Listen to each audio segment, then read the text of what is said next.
Welcome to No Clip, the podcast that's like a book club for people who don't think that books reward them enough for being good at them. I'm Chad Ruddermans. And I'm Andy Kinnick. And today, we're going to be talking about Ghostwire Tokyo, a game that was developed by Tango Gameworks, published by Bethesda, and was released in 2022 on the PlayStation 5, Windows, Xbox Series X, and S. But first, if you give us a like or a rating, it would be greatly appreciated. So, Ghostwire Tokyo is, for all intents and purposes, a first-person shooter game, but it is done it's an open-world game, and it doesn't, there's not really guns in it, and the shooting you do is magic that you use from your hand. Mm-hmm. It's kind of a weird game. It is not as weird as I wanted it to be. But it is weird in ways that amuse me a lot. Yeah, it's very different from other AAA games anyway. Yeah. Because I was wondering if this game was advertised as a horror game at all. Right. Because it has horror elements. But I think it feels more like almost like an immersive sim. A bit. Like kind of combined with an RPG. Like, yeah, it has its definitely got like several things going on to blend. I would almost argue it has a bit too much going on, but we'll get into that as we move along. I think one of the interesting things, one of the more interesting things that I wanted to start with is just that is your description, and I don't remember if you said this on the last episode or if you've just said it in person, but I've also heard the same sort of like sentiment mirrored in that when this game was announced, I remember seeing the announcement trailer thinking that it looked kind of cool, and then nobody ever spoke of it again. Like, I didn't know when it came out. I didn't know anybody who played it. Nobody was talking about it. I never saw, nobody did a 3-hour video essay about it. I was completely out of my element. And then when, we came around to Spooktember in July. Right, the best idea we've ever had. The greatest idea of this or any generation.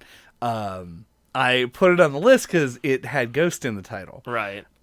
And you, on the other hand, saw the trailer and had a different reaction. Yeah. I just remember, I don't know exactly what it is about it. Mm-hmm. I remember seeing the announcement trailer for this, and it just kind of like looking like nothing. Like, I just remember feeling it looked like, I don't think generic is the right word. Right. But like, I don't know, it just looked very unappealing to me for some reason. It had big like I don't know if other people do this, but there's always like a couple of like fringe AAA games that like if you told me the name of it, I would have no idea like what it looked like or what you did in it, but I would recognize the name. Right. It had big that energy. Like just that one game. Oh, I've heard that name before, but I have no idea what that is.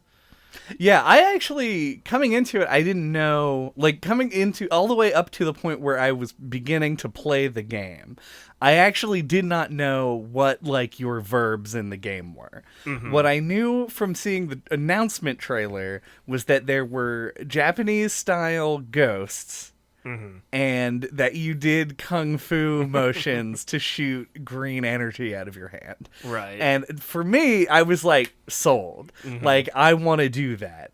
And some of it, like, it does read as a little lame.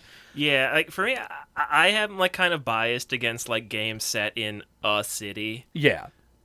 That always is like, can you do something a little more interesting? Than just Tokyo? Yeah. And I mean, it ends up being cool. Yeah. In the game proper, but maybe that might be one of the things that put me off of it. Right.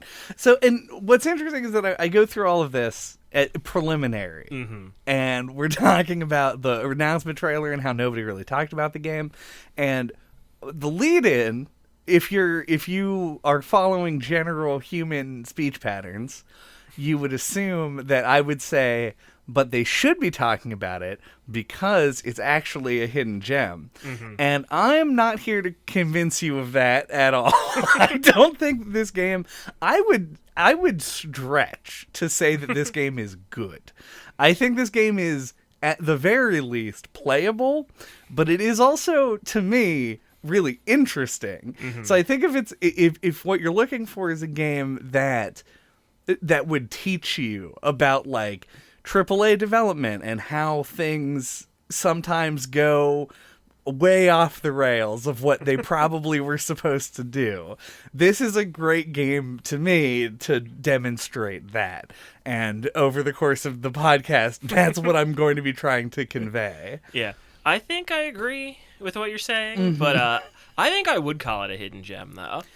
I mean, yeah. Hidden gem doesn't necessarily imply that it's great. True. If people really aren't talking about it and it's not just like in a dead zone that I'm just not aware of, then yeah, absolutely this does count as a hidden gem. I'm not going to say that it's not. I just think I had a lot of fun with the game, but I can see the flaws and like the things that I had fun with, I can see other people hating. Right. But to me, this game is fascinating. And I think to start, we should talk about, you mentioned, like, I don't know if this was advertised as a horror game. I also don't know if it was advertised as a horror game. But it is, it's Tango Gameworks, the development team who did the Evil Within games. Right. And I believe it was directed by Shinji Mikami. Yes. Of Resident fucking Evil 1 fame. Yeah, I think this is just his development studio. Yeah. And I don't know if he actually directed this game or if he's just tied in as a producer. I remember seeing his name in the credits and making a note of it. So, like, the horror pedigree is definitely there. And the game obviously does have horror elements, considering you fight ghosts in it. Right. Yeah, it kind of struck me as one of those games, like, Bloodborne's not the best comparison, but like game. But I will allow a Bloodborne comparison no matter what. But like a game that isn't really horror, but uses like horror aesthetics. Yeah. But this does actually have a few like horror moments, and I think them being so spread out makes them more, maybe not more effective, but very effective. Yeah, I think we could combine a couple of points here because I think the horror moments are especially good in the indoor spaces, the enclosed parts of the game, and don't work, I would argue, probably at all in the open world. It's hard to be startled when you can just like fly up to a building. Right. I always found the ghost parades to be kind of scary. Yeah, for sure. When you just like when you don't notice them till like you just like look over and there's like a giant ghost cat walking down the street or whatever. You're like, oh fuck. Yeah, get the fuck out of there. The creepy music comes in and stuff. Yeah, no, it's extremely good. Did you ever get captured by one? I mean, does it really count as being captured if you walk right towards it wanting to fight all the ghosts? Yes. Okay, well then yeah. Nice. Yeah, like 2 or 3. It takes away a bit from the horror in the overworld when you've gone in and just fought a bunch of guys. Yeah, like I don't know if it's just like an RNG thing or like I didn't find that many. Right. So anytime they cropped up, it was always like a surprise. Yeah. And that's fair. And it is RNG. There's actually a way that you can, if you pray at the boxes, there's going to be some things I'm not going to know the name of. Right. Namely anything. So just, you're going to have to bear with me. Yeah, the shrines. Yeah, the shrine. But if you're at a shrine that has one of those prayer boxes, you can like pay to make it more likely to run into the parade. Okay. But it uses the name of the parade, so at first I had no idea what it was. It was only later when I got like one of the KK investigations or something that used the term that I actually put 2 and 2 together and realized that I'd been praying to run into one of those parades. Something I never do in real life. Right. But yeah, that's it is interesting because like the game itself starts out like the first 20 minutes of this game reek of Tango Gameworks, like way over the top, like horror pastiche sort of like if you played the first 10 minutes of the original The Evil Within, it is like they said this is a game that's supposed to be like horror movies, and so they like throw you down a chute into a pool of blood and there's a guy with a chainsaw there and you're like, okay, that makes sense. This one's like, we're doing like a haunted ghost thing, and so they put you in a city and they turn every single living thing into a ghost. So it's very like it's got like to me it felt like the same energy going in. This is notably a teen rated game, so no pools of blood, but Right. Yeah, it felt definitely like similar energy, but like a lot more toned down. Like this does have like a weird sci-fi concept, but it's not even anywhere close to as like like overly high concept as The Evil Within. yeah, that's correct. It's like way more digestible and understandable. Yeah, the T stands for toned down. Yeah. So that is what they did to make this game a little bit more grounded, I would say. Ironically, considering that you literally can fly in this game. Yeah. But yeah, that's to me like that first couple of like the first part of this game. I remember playing and then coming out and be like, I think we got something special here. Yeah. Because it really did like draw me in. It was something that it was just so weird that I was very into it, and I just liked the merging sort of the cultural influence with the like honestly very gorgeously rendered modern Tokyo city. I felt like everything just looked really good, and all of the juxtapositions were in place, and I liked fighting the ghosts, and I was like, this could be great.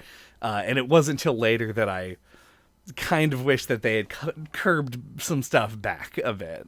Mm-hmm.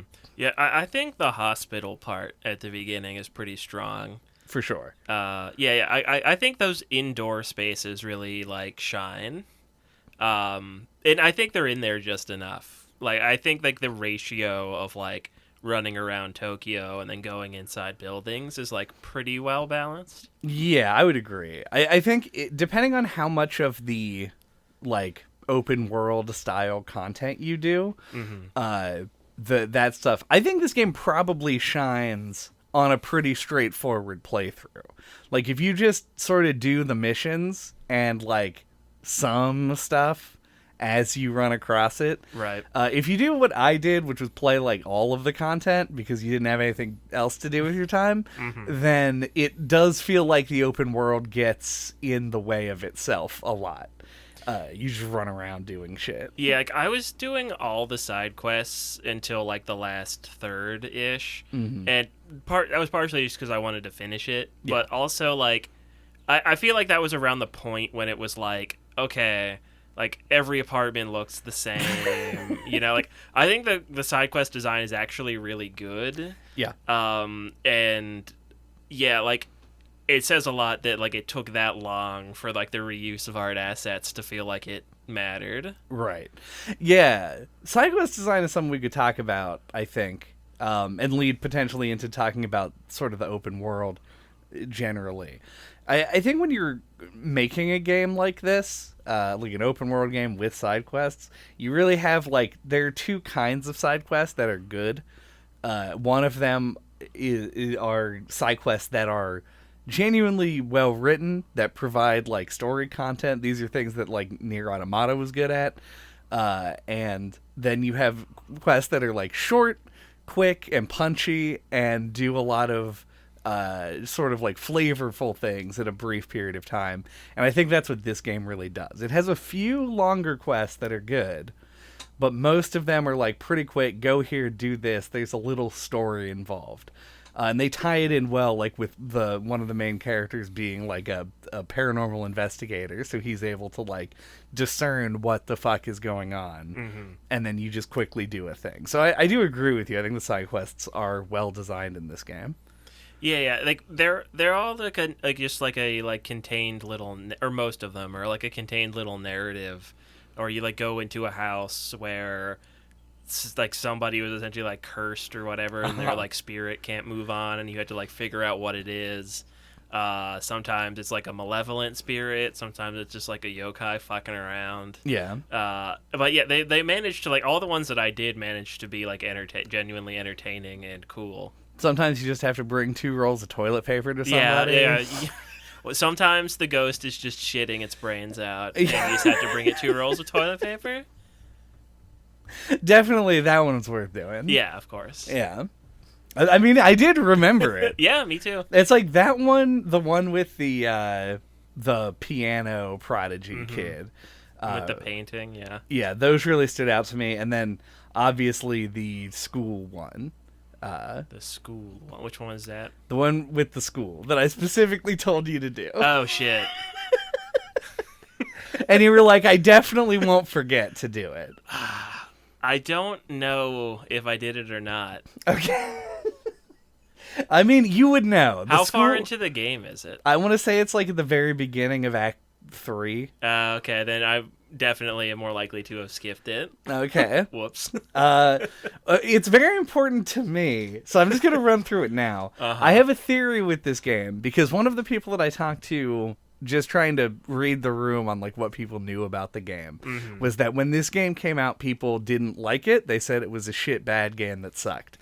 And I was like, oh, that's interesting, because I didn't hear anybody say anything about this game. And he was like, oh yeah, it was all over. People were like, game sucks. Breaking news, headline news. Ghostwire Tokyo blows ass. I was like, that's not good.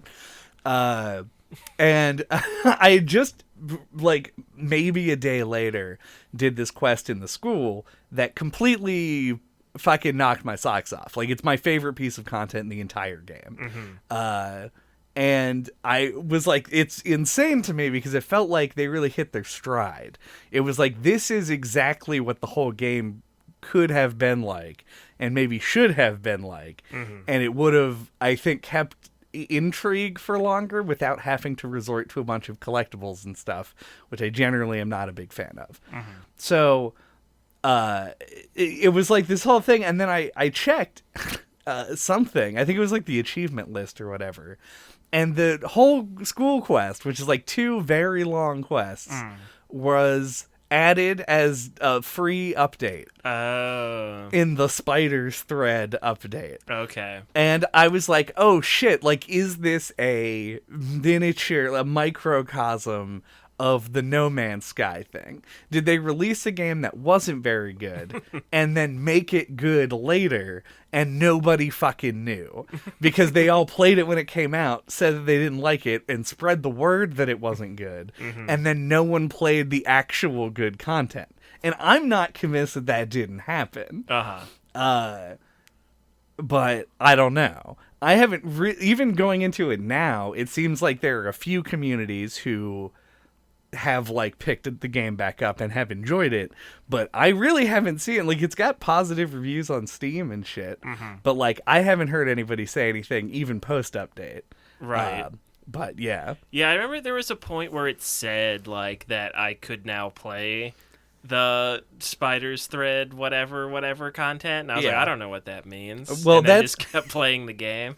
When it says that, it's talking about there's a roguelike bonus mode. Okay. Which I get, it's a very, like, the past 5 to 10 years of games thing to me, where a game that is just a game that you would play regularly. Then they gotta add, like, a multiplayer or an endless mode. Yeah, but the multiplayer part seems to have fallen away. Back in the day, that's what you always got. Yeah. Fucking Last of Us 1 had a multiplayer mode for, like, no good reason. But now it's like this and like Prey have these roguelike modes that are just sort of like Prey is not tacked on, it's a DLC, but like it's weird that this keeps happening. But I didn't touch the Spiders thread, so I have nothing. I have no idea what it is. But yeah, but they added quests and skills and shit to the main game as well. So, and like some of it seems a bit excessive, but for the most part, I think it's all bit positive additions. Like everything that I'm aware of that is an addition to with that update made the game better, at least in my opinion.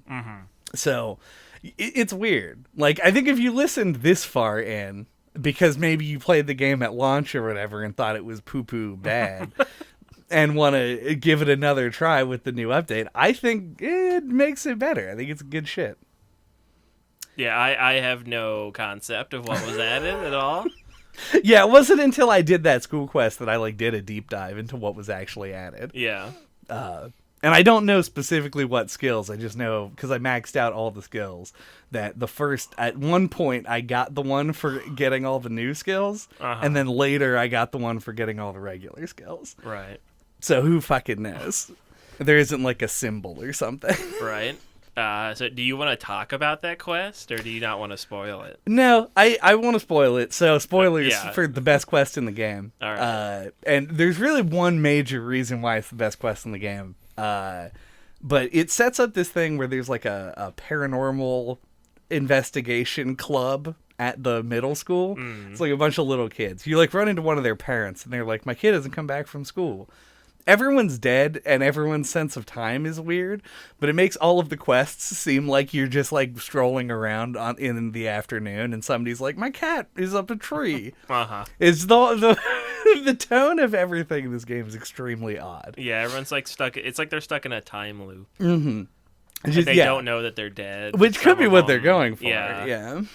But yeah, so he says that, you know, like his son went to this school and whatever. You go in there and you fight a bunch of dudes and there's corruption on the school. Corruption is like a thing that they use to block your path all the time. You bust up the corruption, you go into the school, and the school has its own map and is like 4 levels and a gym. And they have like, they're separated and they block off different ways. And there's a bunch of classrooms. Most of the classrooms look the same. The school layout is not what makes the school part good.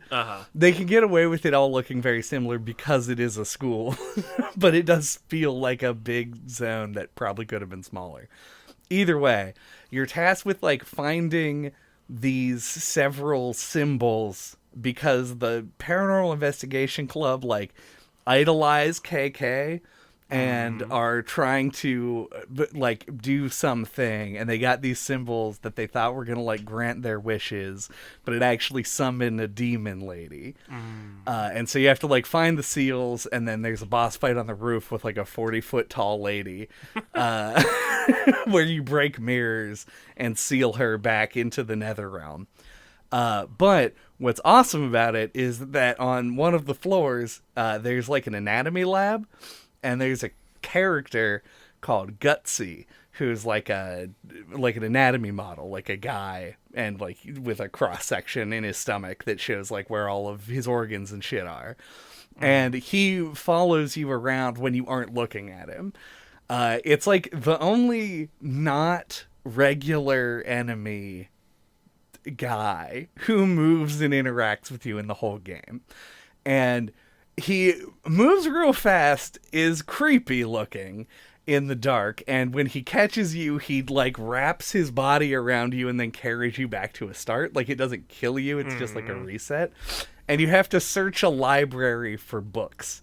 So you have to be looking at the shelves and then like look back over to see where Gutsy's at. And like you think you'll like stop him by putting a door in the way, and then you look away and like he bangs on the door and you're like, I got you, Gutsy, now I can go find the books in peace. But then he like busts through the door just gets destroyed, and he follows you into the library. It's like, it's such an effectively scary thing, like in a way that I was surprised by because I play shitloads of horror games all the time. It's so well done. And the quest goes on and on. Like, that's just like a part of it that is great, that I loved. But you go through the whole process and you seal the lady away. And then there's another person who's like, oh, when they made this pact that summoned the demon, another like entity took some of them with them, like in exchange. And so you have to like free the souls of the other kids by going through this whole thing that has you going through like alternate dimensions where there's like characters that you can't look at or else it hurts you. It's like new mechanics and like a whole new map and a bunch of different shit, and it's all indoors, and it's not in the big open world, and you're not picking up souls. Well, there's some souls to pick up in the school, but it's not that many. And so it just felt like such a, especially where it comes in the game, it feels like such a relief to get this like big thing that's really well executed, has genuinely scary moments, has a good story attached to it, all at once, to break up all of the open world shit. And if you look at the game as a whole, like the overarching sort of plot, it does do like a linear section and then just a huge amount of open world, and then a real short linear section to end the game. And it needed this in the middle of that to break up all the open world stuff, because it gets very tedious, and that is why I love this quest. What are we talking about next? That does sound pretty rad. Yeah, it's great. I wish I would not have missed it. I did my best. Yeah. I don't think I ever found, like, the character that gave me the quest. Right. Or I would have done it, for sure. But yeah. Wish I could comment on it. Do you have any thoughts on the open world, just generally? I don't. I like that it's broken up with the fog. Mm-hmm.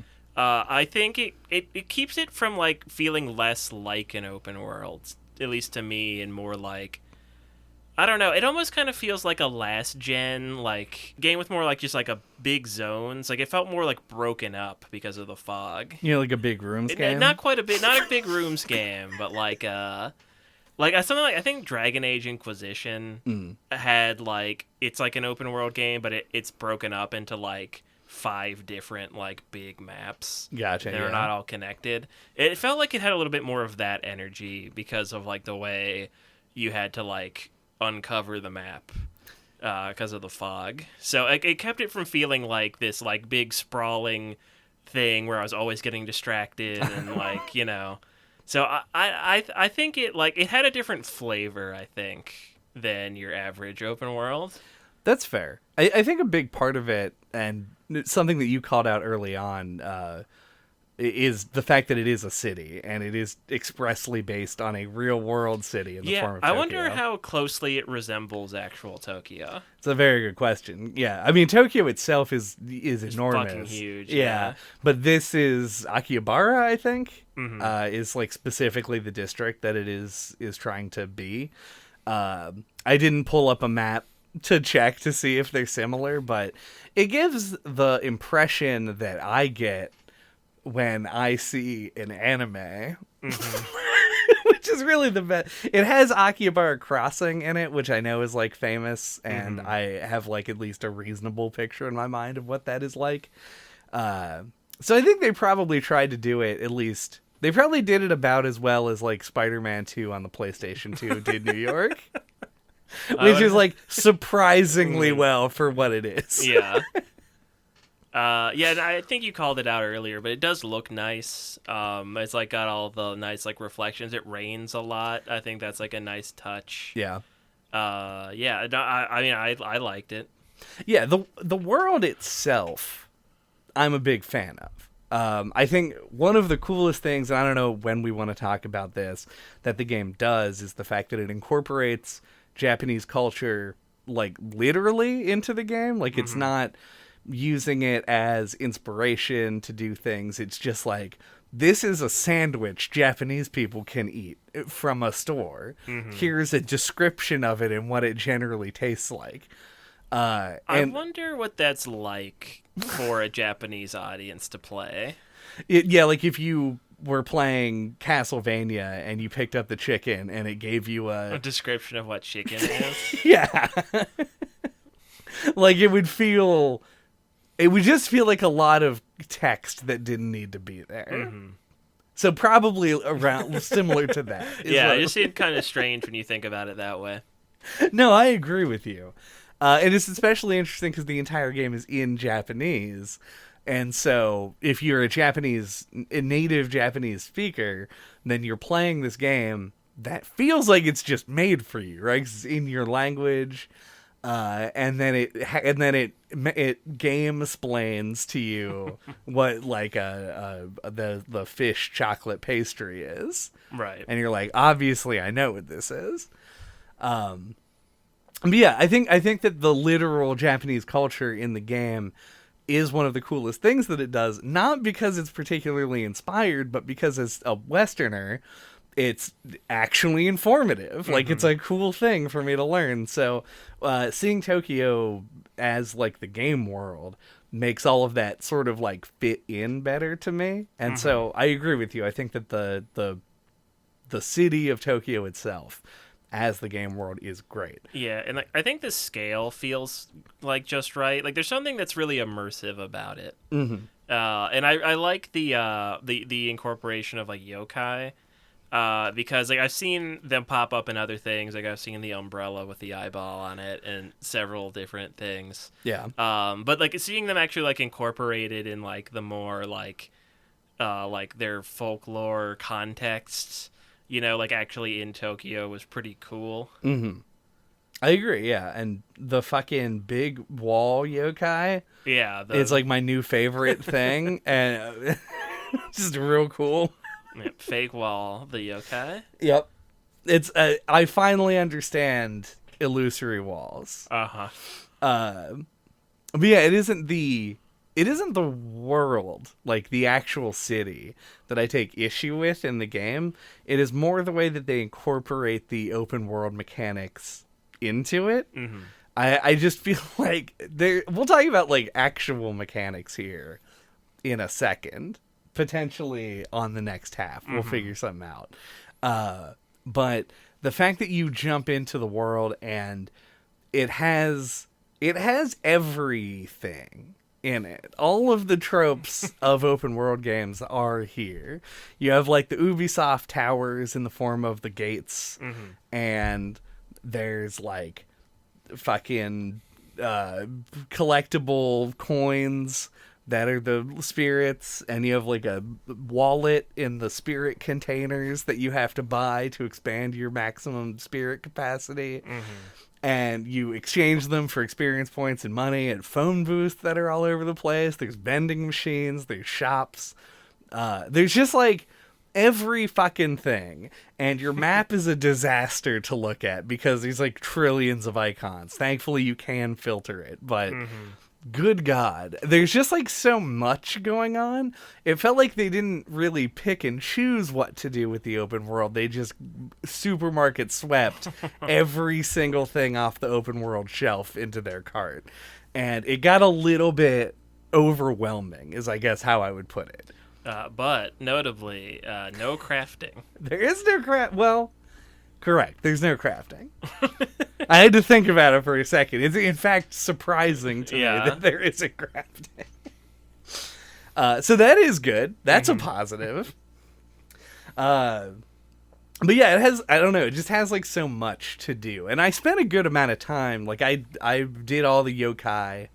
I did all the spirits. I didn't do all the spirits. I did up to 100% of the spirits. And I did all the side quests and stuff. But even then, it was like, I'm not going to look around the whole city for a prop with a raccoon tail. Right. That's insanity. I don't have time for that. And I had time for crazy shit, and I don't have time for that. Like, it is just, there's just so much that I think the scale of the city is good for exploration, but the scale of the city is almost too small for the amount of things they've jam-packed into it. Yeah, I didn't come anywhere close to like trying to do everything, so I think it kind of landed a little bit better for me. Yeah, I feel like that's an interesting like problem for game developers if you make an open world game where it's like you feel like you have to put in a bunch of stuff for the people who are the kind of people that want to do everything. But if you're somebody who like doesn't feel compelled to do everything, it makes it feel like that makes the world feel more like alive because there's always like more stuff to go do. Yeah.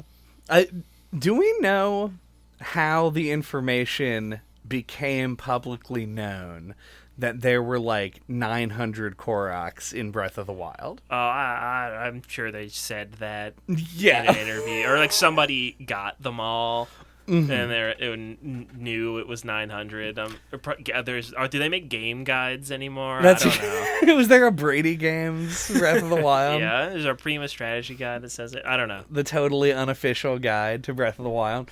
I think whatever happened there, because everyone you talk to knows that there's 900 Koroks, or that there's like more Koroks than they would ever consider getting. Right. I think that is a model that you should follow when you're making a game like this. If you're going to put a lot of a collectible in something, just tell the player, like, hey, this is too much for you to get all of. We just put it here to fill space. Yeah. And to me, the spirits feel like they want you to hate yourself.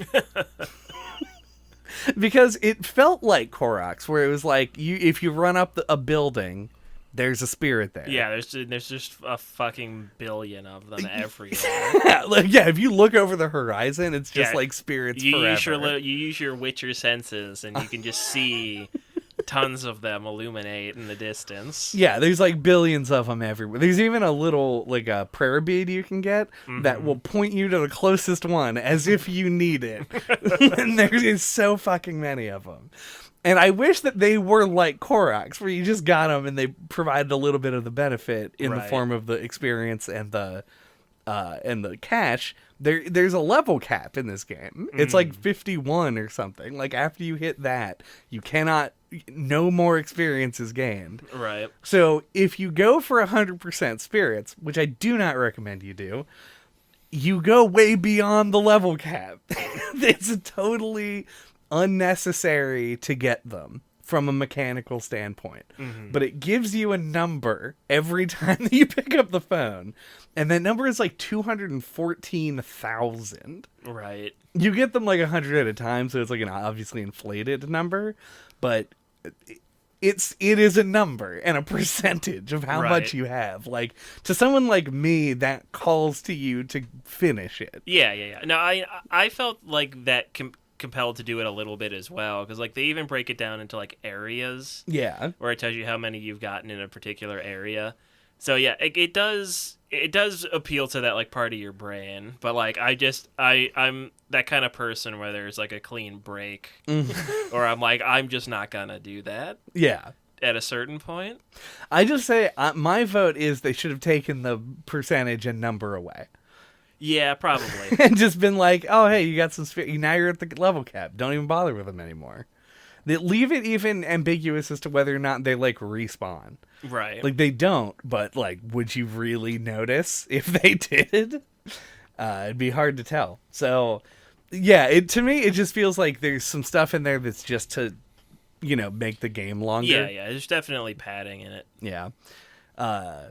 And it's, like, weird because it's not like, oh, if they had fixed that, if they had made it less of, like, a slog to do stuff, or if they'd given you more of a mechanical reward for doing this or that the game would be perfect then. It's just, like, these little things that sort of, like, pick at my brain. Yeah, and it's, like, and it's also, like a 15-hour game if you just played through this main story. Yeah. So it makes it feel like the amount of extra content in there like really stand out. It's like, this didn't need to be here. Like, you don't need to make the 15-hour game last 50 hours. Yeah.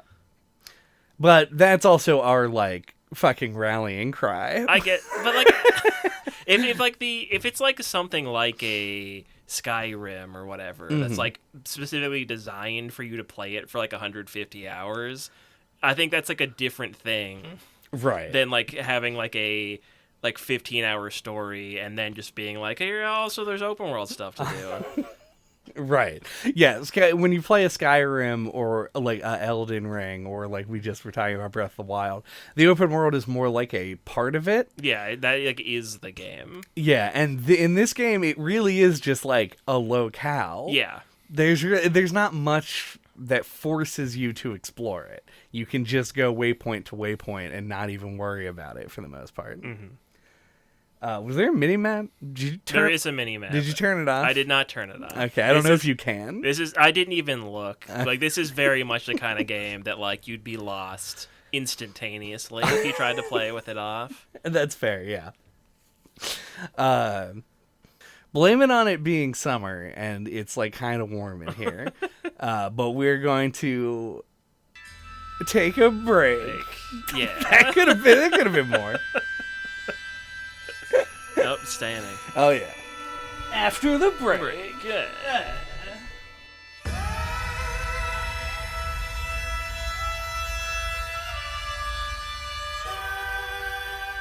And we're back. Oh, yeah. Oh, yeah. Here we are. I teased a bit that we were going to talk about the game mechanics Uh-huh. on the second half, which we somehow didn't. So here goes.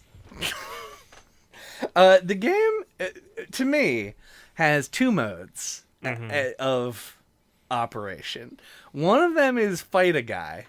Uh-huh. And then the other one is move around like an insane person. Right. The fight a guy mechanics are like okay to me. Like they're not particularly special despite having a unique spin on the FPS formula, so to speak. But the movement mechanics are fucking crazy in a way that it's unintuitive, not because the controls are difficult to master or that like there's a lot of tricks to the movement. It's just it doesn't make sense that a human person would be doing the things that you do in the game. And you have a lot more mobility than you would imagine when you start out. And it ended up being kind of one of my favorite parts of the game in a weird way. So let's just talk about those real fast, and then we'll get into the rest of it. Cause You mean like the dodges and stuff that you can do? sort of. It's like the dodging, you can fly. the fact that you can fly, the fact that you can climb things that are like 3 times taller than you just by jumping at them.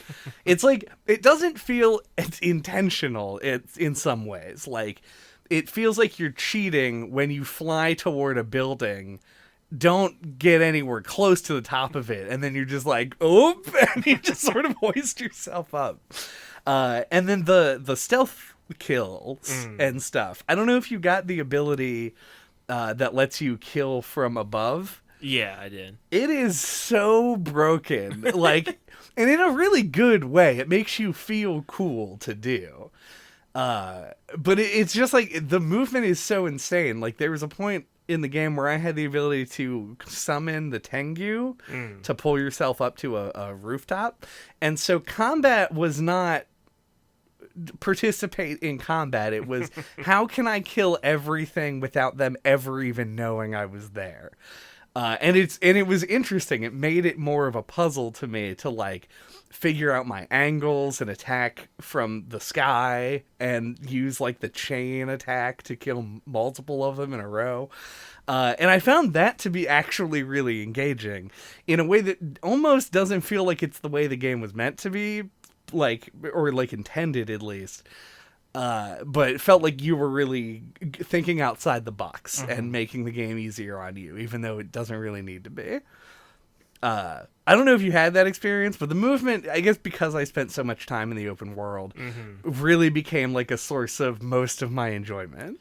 Yeah, I didn't really get into that kind of stuff till like more towards the end. Right. Like I felt like there weren't really that many Tengu around. So I didn't really, like, I was pretty far into the game before I ever even used that aerial attack. Right. I was like, oh, it is really good. Like, I also forgot, like, stealth kills were even a thing.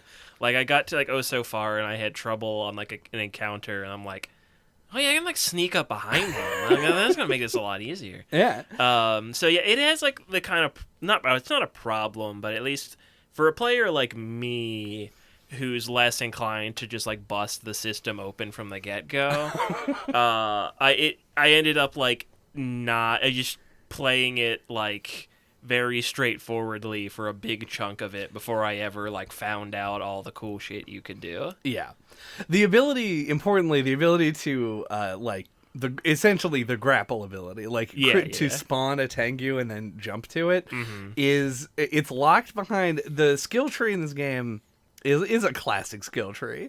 Got a bunch of different abilities, and they have little upgrade nodes, so you can like make your abilities better. Usually once, sometimes twice. And then in the combat abilities, there's like branching paths and stuff. It's not super deep, but it is like there's stuff you can do. Yeah. And some of them are locked behind these other collectibles, which is another thing I've seen in a million games, where you get these collectibles from doing particular side quests, and you use them to unlock nodes, which then allow you to get upgrades. And the upgrade is behind 7 of them, which is the highest number of anything in the tree. Right. And to me, what that said was, this is a very good ability. Right. So it was the first one that I got. I did not spend any Magatama on anything until I had that ability. Right. And so I had that very early comparatively to like I would imagine most people did. Mm-hmm. Yeah, I never got it. Right, yeah. I imagine most people who played the game probably don't get it. And it just cracks the game wide open. Like, it makes it insane, like, in combination with the aerial kill move.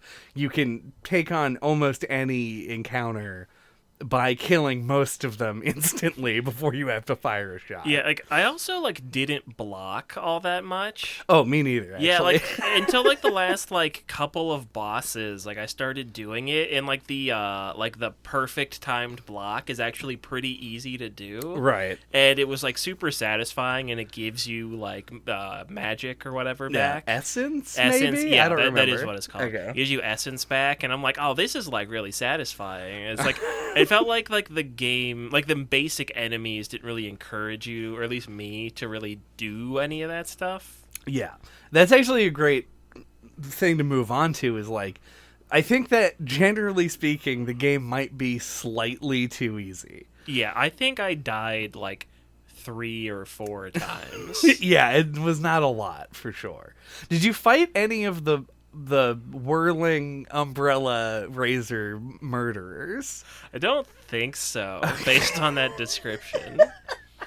I know that those were DLC enemies, but they appear like in a couple of places. I know there's a few Torii gates where there's just one there. They're like a red thing. I think it might be supposed to be a woman in a dress. I'm not sure. Oh, okay. But they spin around and fly toward you, and they'll like throw these arcing projectiles at you. I feel like I do remember a woman in a red dress. There's a woman in a red dress with a big pair of scissors. Yeah, as well. I'm thinking of that. Yeah, that's a different one. The other ones, they're a DLC enemy. They only show up in certain spots, but they are fucking hard. Like, actually a difficult enemy that you run into. Most of the other enemies do not require all that much strategy to take down. Yeah, there was this one encounter, like, late in the game after you go get the Spirit World oil for the ghost bike. Yeah, of course. As you do. And you come back, and Akito is like, oh, the corruption's back. And then you just, like, a fucking scissor lady just charges at you. And there's, like, 2 other, like, siren girls with the big hair. Yep, and I was like, this. holy fuck. Like, I just got, like, obliterated. And then, like, one of the scissor women, like, pulled KK out of me. Right. Which I didn't know regular enemies could do. I didn't either. And I was like, oh, like, what the fuck? Like, why is this the hardest thing in the game by, like, a huge margin?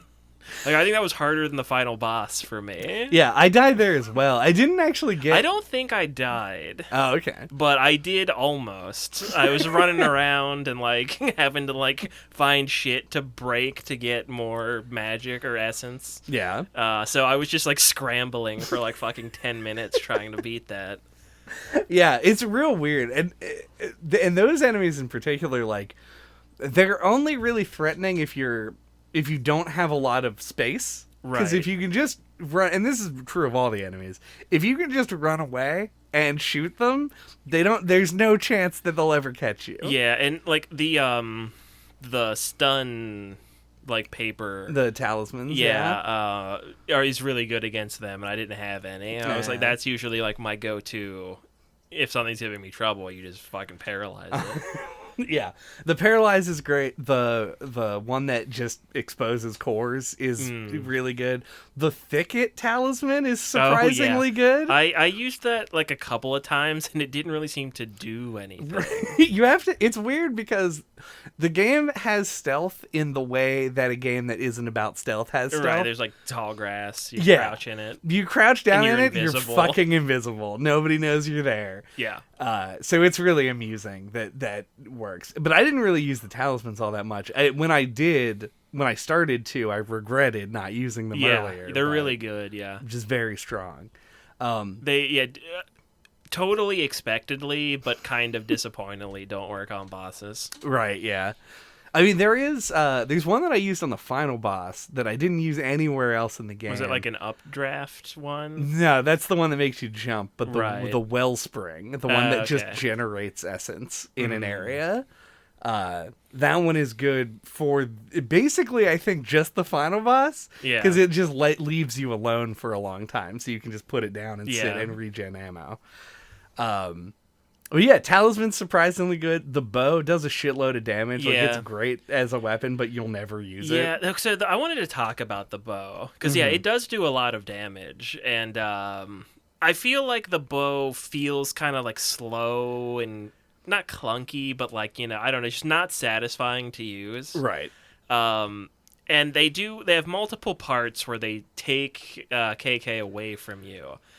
Which is a thing I think they only should have done one time, because I think when you do it multiple times, it like loses its impact completely. Yeah. And it kind of feels like in playtesting, maybe nobody used the bow, so they felt like they had to make you do it. Seems likely. But yeah, like it just feels like so tacked on to me. Like it really does. It does do a lot of damage, which makes it have a use. But like it really doesn't feel like it adds anything to the game.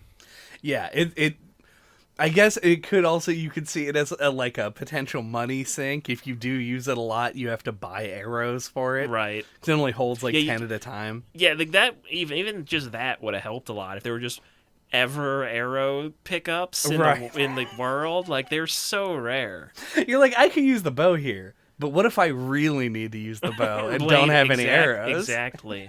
Yeah. You almost never run across arrows, just like you almost never run across talismans. The talismans even have their own little, like, pickup boxes. Oh, I didn't even know you can get them in the world. Yeah, they'll be in, like, these little wooden boxes that you, like, slide the top off of and pull one out. Weird. Extremely weird. Yeah, I always just bought them from the cat.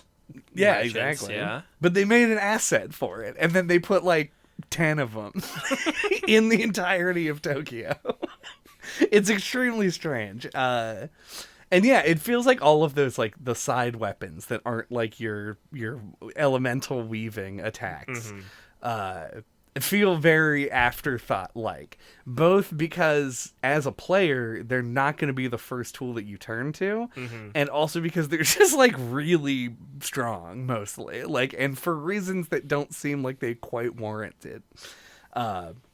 But yeah, I don't know. The combat in the game, which we'll talk about right now, is overall, I think, it's interesting. I don't dislike it. I also don't think it's the best thing I've ever seen in my life. It's very middle of the road as far as like shooter mechanics go, but it does have some interesting twists that I think are worth mentioning. Like the way that you kill enemies in the game is you hit them with your shit enough that it like tears open a hole in them. And then you pull out the core using like crazy Your hand ghost motions. wires? Yeah, the ghost wire, the titular ghost wires. And in a really cool animation. It's so sick. It's maybe my favorite thing that this game shares in common with Hylix. Right. A great hand cool animations. But yeah, it's weird because like there are a few things, like I think if you hit enemies in the head, it deals more damage. It does that with the bow. I know that. Yeah. But you would mostly just want to hit him in the chest because that's how you expose the core. Yeah, I could never really tell, because like I was playing with a controller, so I don't know if that affects it at all. But like sometimes you just like blast him in the legs, and like that seems to work just as well. Like I don't think you have to keep specifically hitting the core to like bust it open. Yeah, I was not 100% sure either. Yeah, like it might make it faster if you keep hitting the same spot, but I don't know. Yeah. By the end of the game, I remember I was wearing the prayer beads that increase the damage of like basically all three of my elemental types, and very frequently things would just die before the core would get exposed if I ever used the water or fire. Yeah. Like you would hit something once and it would just fucking fall down. Yeah, the fire is a good one. Yeah, you just knock them over and then you run up and you can do the quick. Yeah, like the melee one. Yeah. Well, that is what normally would happen, but if you're wearing the level 3 fire beads, it just murders them. Which is just weird. Like it feels, especially like your healing is often tied to it, though we'll talk about healing items in a second.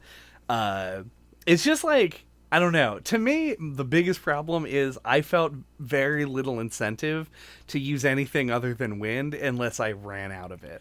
Yeah, like I liked that the water spell was good against the umbrellas. I thought that was pretty cool. Yeah. It actually made me switch to it on the big guys who will put the umbrella down. Right. So I thought that was cool, but yeah, like fire just felt like the I need to do a bunch of damage spell. But yeah, like I used wind like 85% of the time. Yeah. So yeah, I was in the same boat. And there are those the Jizo statues that you pray to, and then they give you an extra charge. Yeah, and I thought I at one point I had gotten so many of them for wind that I thought that it just added it to whatever was currently equipped. So I was like, oh shit, this is why I only have like 6 fire and I've got like 42 wind bullets. And so I went and swapped to fire before I prayed to the next one, and it was also a wind one. Yeah. So they're just they litter the place with wind ammo. And you do not get much for water or fire. So they're like, they feel very much like sidearms, things in the background that you switch to in specific situations. Like fire is your shotgun. Yeah, exactly. Yeah. Well, water would be your shotgun. I guess. Spread. Yeah. Unless you just mean it's very strong. It's because it's like the big blast. Yeah. It's like a rocket launcher. There you go. Yeah. Grenade launcher. There we go. That is closer to what it actually is. In the charge up form. Charging I didn't feel like was worth it a lot of the time. Same. It feels like there's so many systems working in the combat that just don't ever come up really for most players. Yeah, it's tough. Like this, I think this is true of a lot of games where like it just always. Like I even think it has like a term, but I don't know what it is. But like if you just give the player an easy option that's effective, they'll just keep doing that. Yeah. It is hard to like design a combat system, it would seem, to like actually get people to use all the abilities.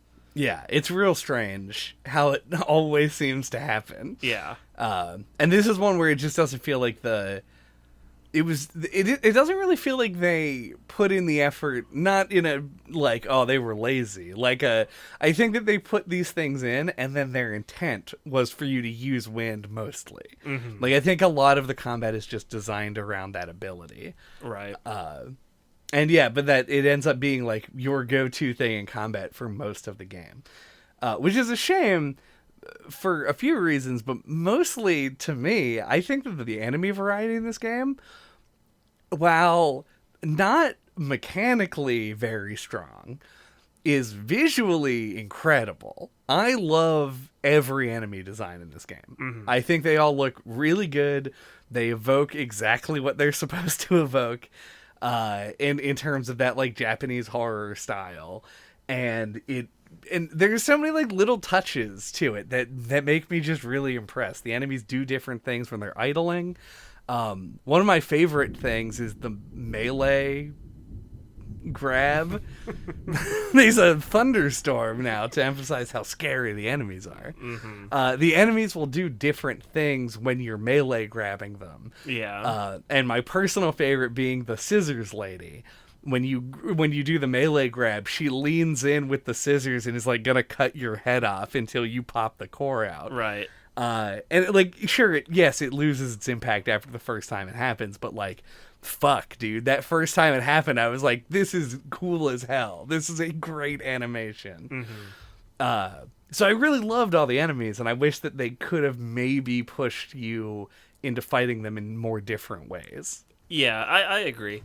It makes me wonder, like, what, like, the basic enemies are based on, because they just look like Slender Man with an umbrella.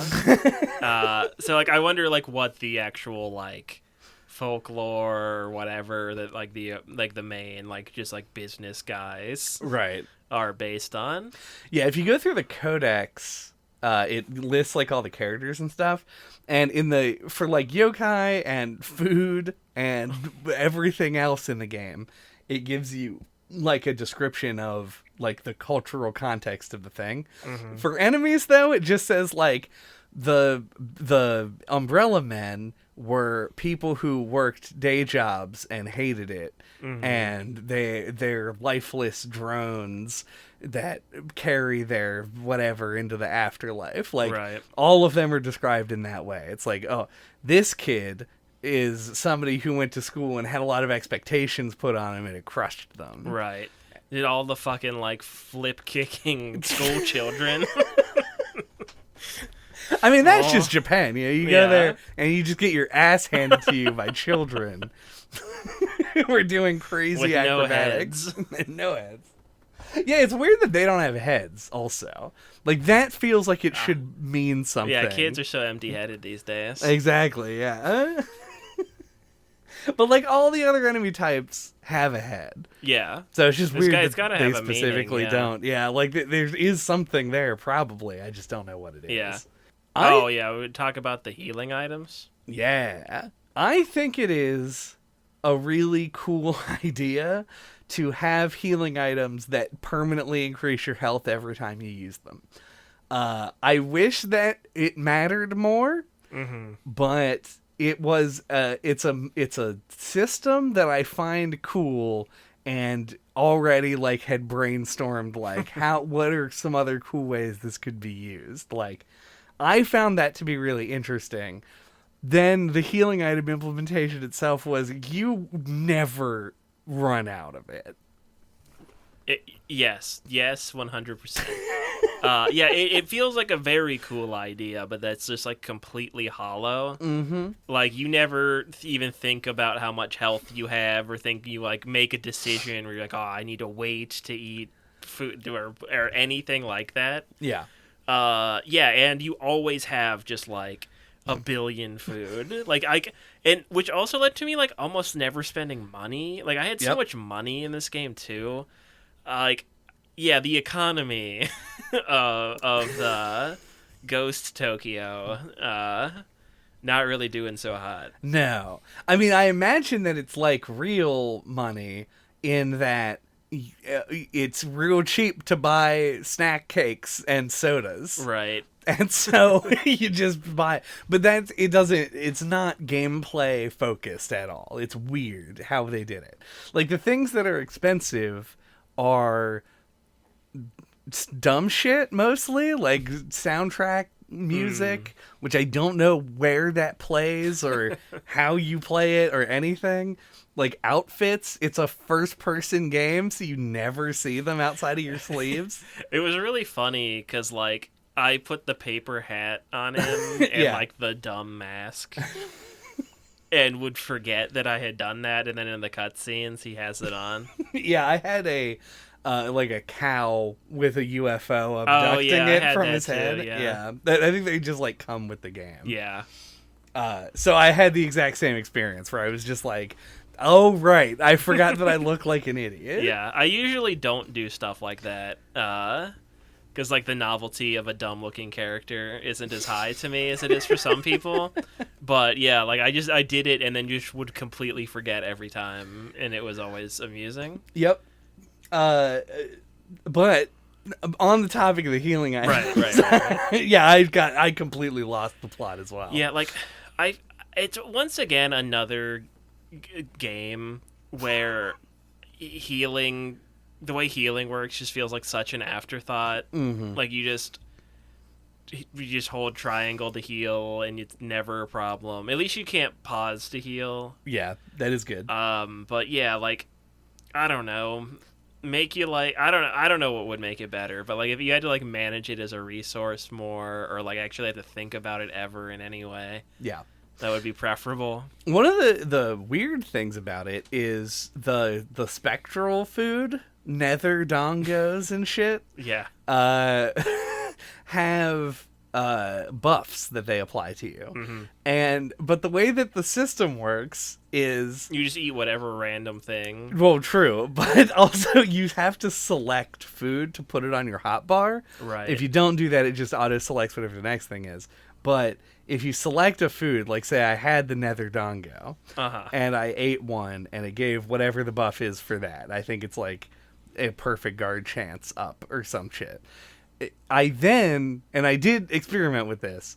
If you then equip a different spectral food and eat it, the buff stacks. And so in theory, in like a difficult combat encounter, you might want to like eat multiple foods to get multiple buffs. But in order to do it, you have to pause a game, go to the thing, equip it, then eat the thing, because it only toggles between food, drink, and nether dongos. And so you have, like, it's just, if the fact that the buff stack is an intentional thing, and they want the player to make a decision based around it, they made it as inconvenient as possible to do. And 99% of players, and probably 100% of players, if I didn't specifically test that, You're right. would just use whatever's on the hotbar and not give a shit. Yeah. Like, I only did because I wanted to know. It's weird. And if you recall, in The Evil Within, another Tango Gameworks game, they had the coffee pot that would heal you, but after you ate it, you would have to go on cooldown while it brewed another pot of coffee. Right. When they described it in the game, I thought that it was that. I thought that you would eat, and then you would be, like, full. Right. And then you would have to wait a period of time before you can eat again. There is, like, a short cooldown time that's, like, 2 seconds. Like 2 seconds. And it's like, oh, okay. I haven't waited 2 seconds, though, so, like, you know, there's some trade-offs. Right. It basically infinite health, 2 seconds, though. I don't know. It just felt like there were so many possible cool things with the health and the buffs and the 3 different kinds of food and the timer to before you can eat, and just none of it was capitalized on. Yeah, it's in my head. I feel like a system where maybe you like had like a certain amount of like quick menu slots, and then maybe if you were like at a phone booth or something, like you could quickly access it, and like you'd intentionally like put in what you wanted, and then maybe you could like hotkey stuff, like if I have nether dongos or whatever the fuck they're called. That is exactly put those in a slot, like so you can automate it a little bit. Yeah, something like that even like would I think be a lot better. Yeah. Just anything that would make the player feel like it wasn't just a catch-all. Yeah, and then button. in combat, you can't like open the menu and like put new stuff in. Like you just stuck with what you have until the next time you go to a phone booth or whatever. That would be good. There are a lot of things that could have been good, and they didn't do any of them. It's just weird because I think that there are interesting concepts here. They just didn't do much with them. It's just kind of sad to me. Which is sort of the story of a lot of the game to me. Like I feel like there's a lot of really interesting shit here that just gets drowned by other stuff. One thing that I don't think did get... Well, I got a little drowned, honestly, with the big open world segments and all the side quests. But the plot of the game is very straightforward as far as the story goes. Very not a lot refreshing, Yeah, not a lot of twists and turns. Very, like, just normal fucking story. I thought... was real good. Not like I wouldn't read it as a book, but for a game plot in a game like this, I was intrigued. I wanted to know what was going on. I thought the acting was good. The characters had growth. It's like the easiest growth in writing to be like, these guys hate each other. And now they're like best friends at the end. But you do feel the growth. You feel like them going through the motions, especially in combat and stuff when they like the barks between the two start to change and say different things. So I was actually really satisfied with the narrative content in the game. Mm-hmm. No, I agree, like 100%. It's nothing like groundbreaking, but like it's got an interesting concept and it's like a well executed story, you know, like and yeah, if it's the kind of story that does fit well in like a narrative driven video game. And what did you think, generally speaking, about the villain? I guess it was disappointing. There's definitely some. He is the most like.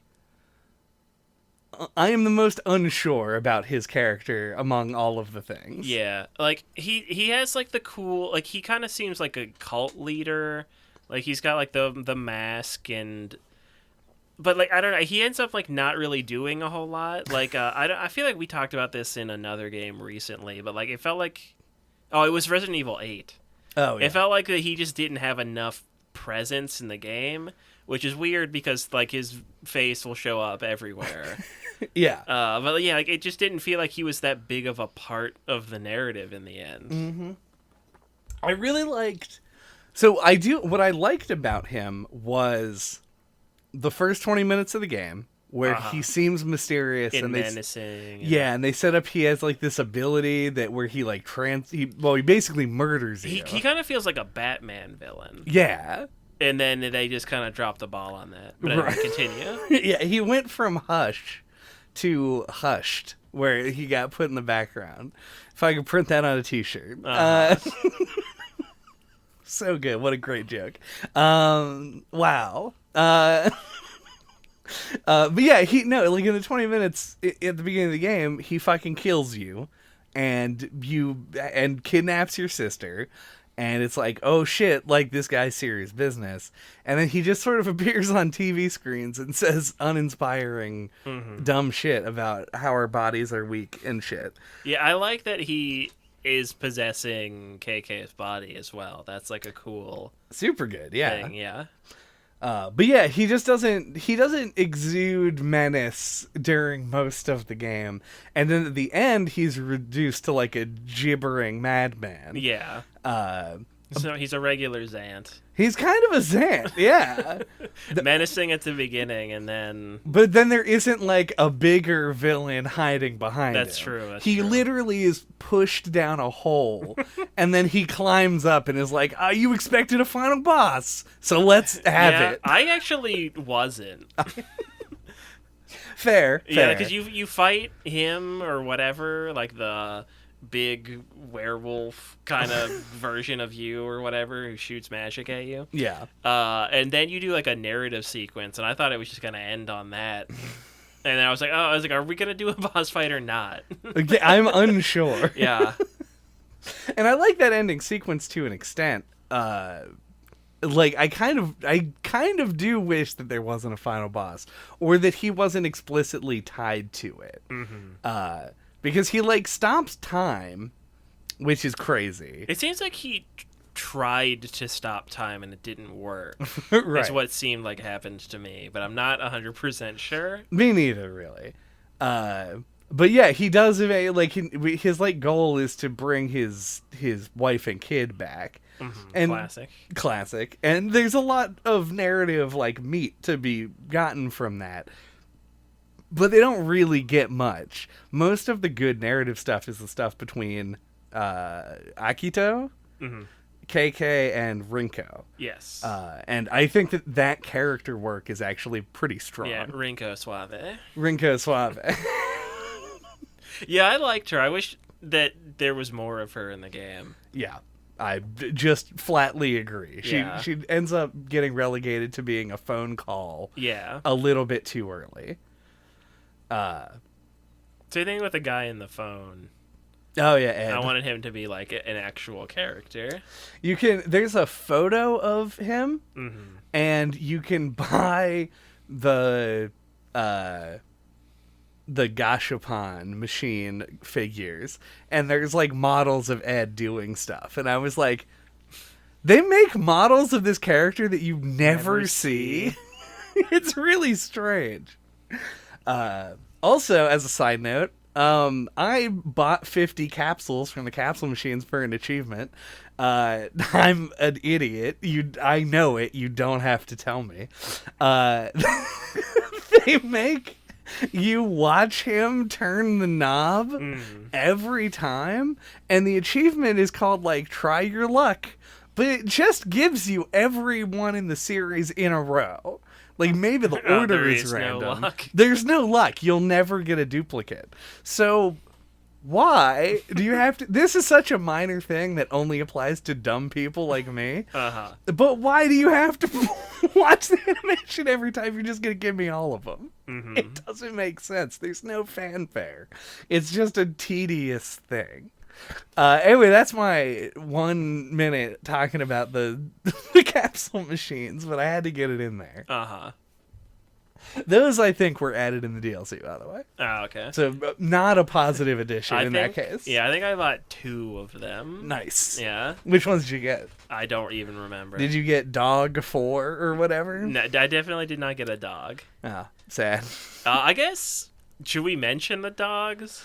That's another one of those weird mechanics that stands out. It does. In fact, it's one that I didn't mention when I was just going over all of the open world mechanics it has. Right. And should have. I don't have anything like particularly interesting to say about them, but I think it is a cool idea. Yeah. I think it's one of those things that like the internet has bullied into existence that like now in every game you can pet the dogs. Right. So, I mean, you can pet the dogs in this game, but, like, you can read their thoughts, and sometimes they'll tie into quests. I wish they would have done a little bit more with that. Yeah. I wish they had done more, I think... Because you can buy dog food and feed them and stuff. It feels like it's going to be a bigger thing. Or at least that's the way what I thought at the beginning of the game. Yeah, I think this ties in, I think, mostly with you talking about the economy earlier. You can buy dog food, which costs, like, $500. And give it... How much yen is that? Well, it costs like 500 yen. It costs like $5, I suppose. And you give it to the dog, and then the dog will be like, thanks, dog. Yeah, and they'll like give you some items or whatever. It goes and digs up, and it always, from my experience, always digs up money, and it's always it's more than you put in. Mm-hmm. So it feels like if they made them less common... and also made money a thing you gave a shit about ever for any reason, right? Then it would have been cool. But it does end up being... They're all over the place. You feed the first, like, 10 dogs that you see. Probably not. You probably feed the first, like, 3 dogs you see. Sure, yeah. And then you go, okay, well, I'm not doing that anymore. Because I'm not going to keep restocking dog food for the same thing to happen a bunch of times. Yeah, and it felt like they could have just combined the feed them and read their thoughts into one thing. Yeah. Like, because it really felt like when I fed them and then they didn't, like, then talk to me, that felt, like, strange. Like, I don't want to have to scan them again and then read their thoughts. Yeah. I don't think this has come up on the podcast, speaking of scanning dogs. Oh, of course. Uh-huh. Yeah, I don't think this has come up on the podcast before, which is surprising. It either means... I don't know what it means. Uh-huh. You decide what it means. Okay. This game has detective vision. Right. And I historically am not a big fan of detective vision. Mm-hmm. And it's not different in this game. I don't think this is like a great implementation of detective vision. It's just... It's one of those mechanics that just felt like they just put it in here. Because you already have a mini-map with a million icons. Mm-hmm. And so it feels like it's there for... specific little story moments where it's like, oh, I'll use my scan, and it's the wall demon, right? And it's cool when that happens, but man, did they enforce using that a lot in this game. I heard that like bloop noise so many times. Yeah, like, I feel like it's like it makes sense in a game, like it lets you see ghosts. Yeah, like I get, at least it makes like thematic sense. But yeah, I don't know. It's like, at least it's like fluid enough that like you don't have to stop moving or anything to use it. So I didn't find it to be like annoying. Like some detective visions, it feels like you have to like, keep stopping and starting to like turn it off and on, or Yeah. you get to like question whether or not you should just leave it on all the time and then consider fucking throwing your console out the window instead. You know, like that is the biggest. This is why detective vision is such like a embroiled mechanic where it's like detective vision, if on at all times, is too good. right. So how do you impose a limit on it?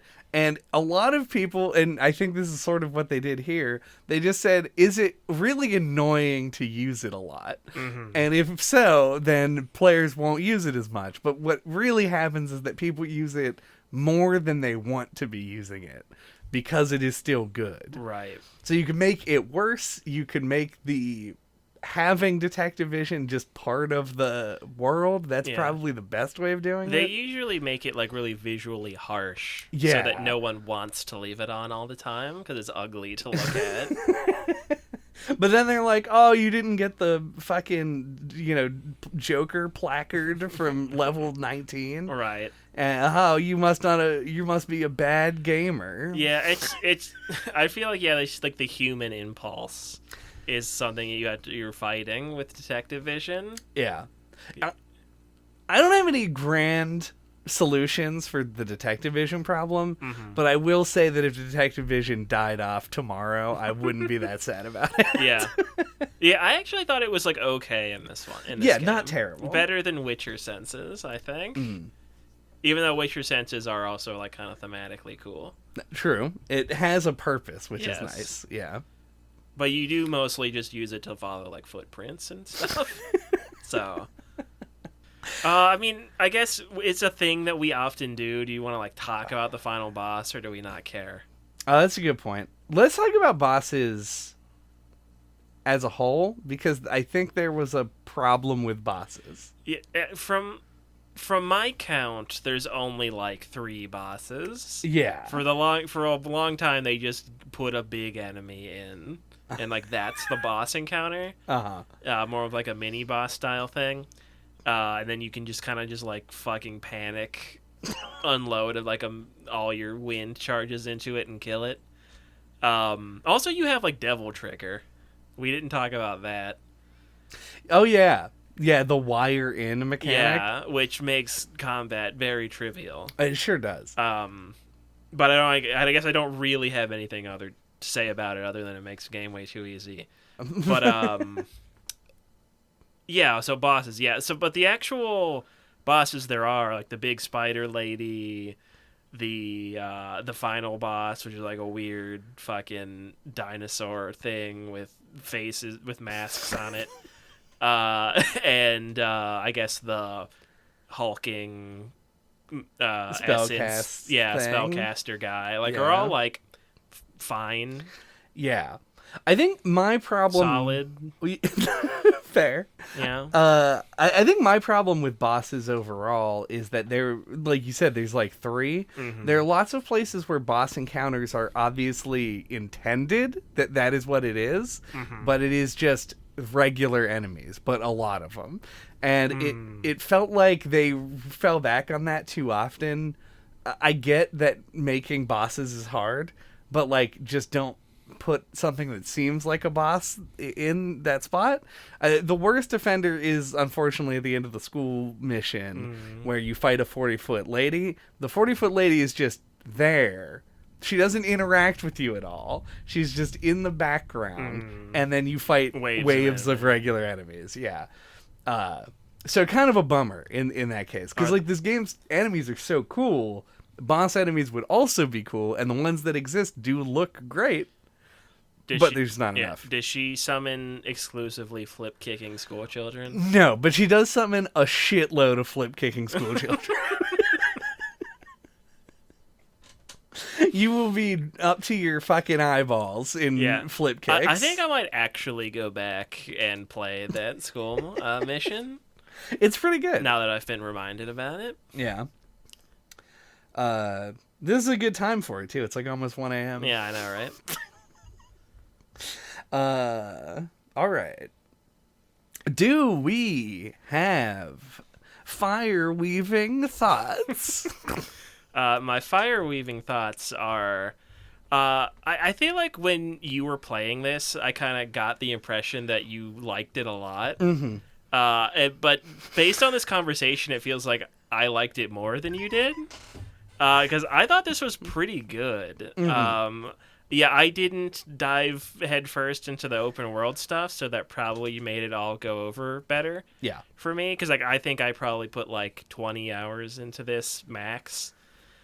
So yeah, I guess I recommend playing it that way, so it doesn't get like tedious and stuff. Because I do agree with you. Like it does feel like there's too much in here.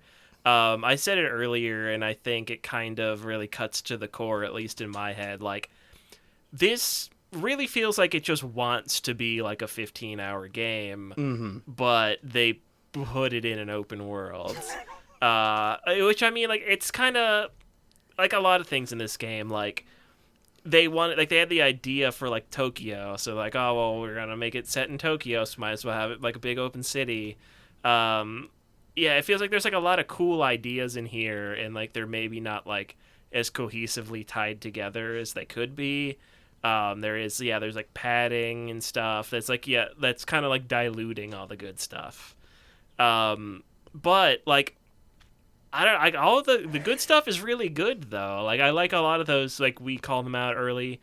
The indoor horror-y sections are all really cool. Surprisingly well done side quests. Like a lot of like I did a couple like back to back that took place in like basically the exact same apartment. Right. But like didn't really care. Cuz like I was doing like a different interesting thing in each one. So yeah, I find it surprisingly enjoyable, and I do feel like it is kind of like a total hidden gem. Like if you can get this like on sale, like if like it's totally worth like $30.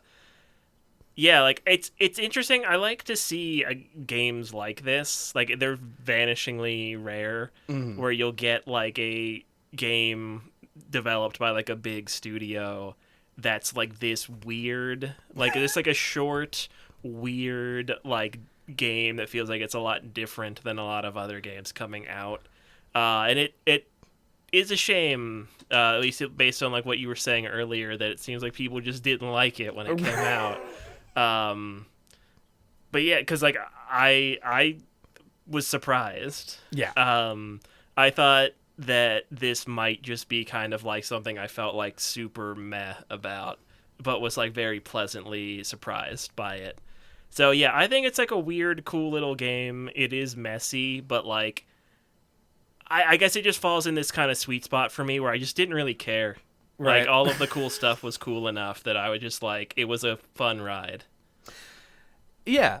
I'm glad I gave that impression to some extent. I think maybe you're correct that I did go too far. I actually did really enjoy my time with the game, but I also enjoy things that I don't think are good design a lot of the time. And I guess I'm a bit self-conscious about that. It basically, there are things in this game that I think go too far in terms of populating an open world with just shit to do that isn't that interesting.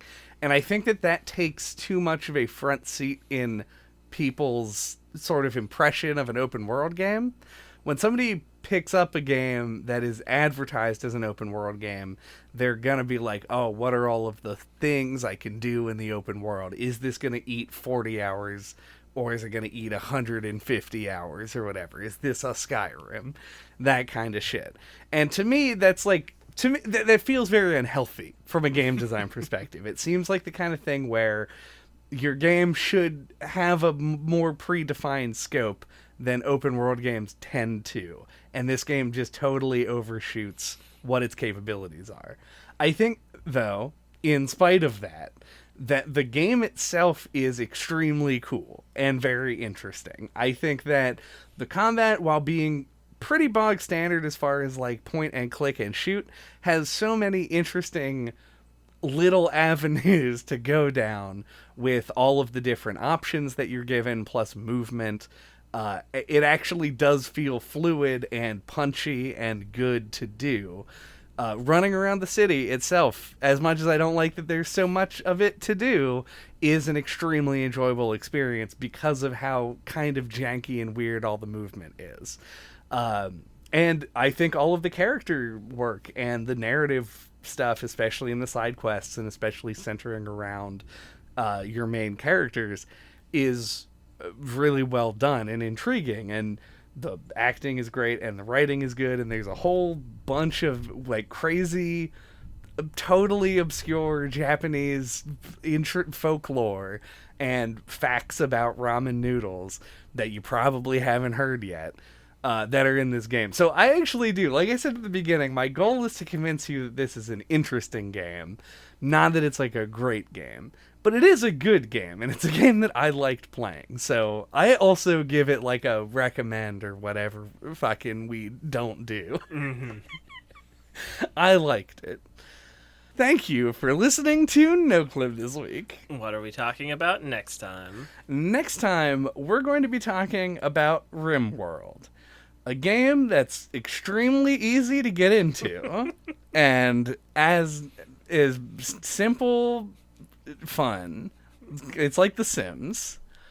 RimWorld's a colony builder game that is heavy on simulation and plays similar to operating Microsoft Word. And is a great game that I like a lot. So, join us for that one next time. And until that time, you can get a hold of us. All of our contact information is on our website at noclippodcast.com or on splattershot.pro. There you can find links to our Twitter account, our email address, our YouTube channel. You can find our Discord server to suggest games for us to talk about or talk about the games that we've already done episodes on, including what have we done that's like this game? I don't know. Tears of the Kingdom is an open world game. The Evil Within.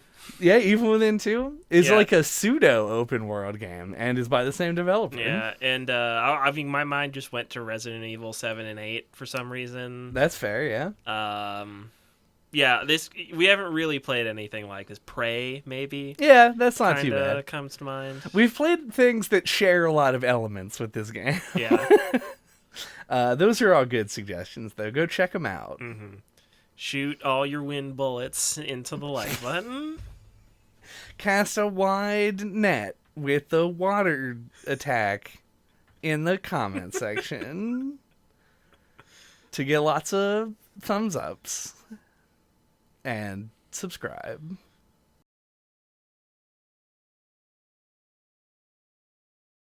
You're also not thinking of Crazy Frog. I'm also who does a high pitched bring ding ding ding ding.